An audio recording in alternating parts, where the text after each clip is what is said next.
I love visionaries. I love dreamers. I love entrepreneurs. I love people who take action on their passion.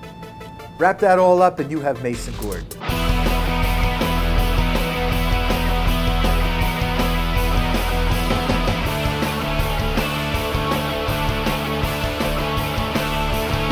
My name is Mason Gordon, and I created SlamBall in a little warehouse in East LA in December of 2000. All the things that we've been working for over these past years now have a chance to come true, and come true beyond our wildest dreams.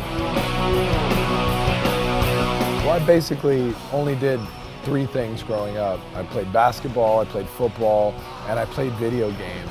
And I think the beginnings of the idea for SlamBall was to combine those 3 things, kind of the ferocity of football with the athleticism and the grace of basketball, but then to mix in a little bit of a video game mentality in there, and the idea of guys jumping higher and hitting harder.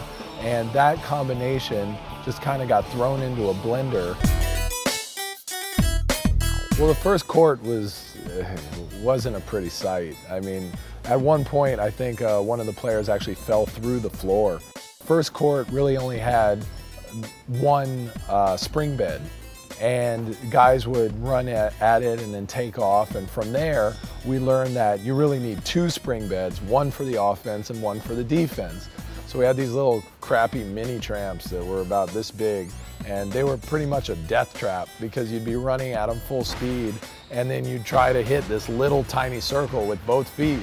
And that proved to be very, very difficult. From that court, we finally settled into our final configuration, which is a defensive trampoline and 3 perimeter offensive trampolines. And a lot of different players found all these different ways to link and combine those opportunities on the court into more and more complex strategies.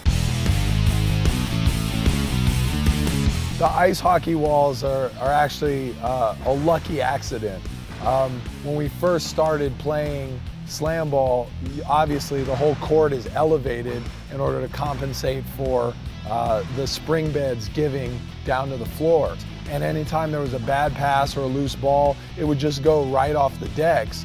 So we threw this wall up around the perimeter, and the whole idea was to keep the ball in play. So now, all of a sudden, a loose ball or a bad pass is covered up by this massive scramble to get to the loose ball.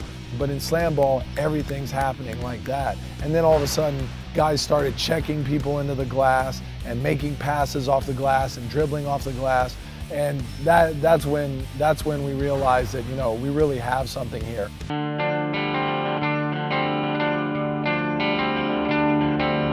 SlamBall combines very, very different athletic disciplines and 2 very, very different types of cardiovascular shape. You have to be in shape running around on the spring floor, and you also have to be in shape in the spring beds, which takes a whole different type of toll on your body. So the kind of shape that these guys get in doing SlamBall is absolutely unparalleled, absolutely unseen before, you know, on the sporting landscape.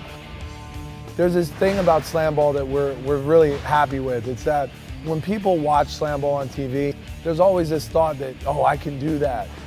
But if they were actually out here taking the hits, taking the physical punishment that it takes to, you know, really learn this sport at a high level, I think there's some percentage of that group that may rethink that just a little bit.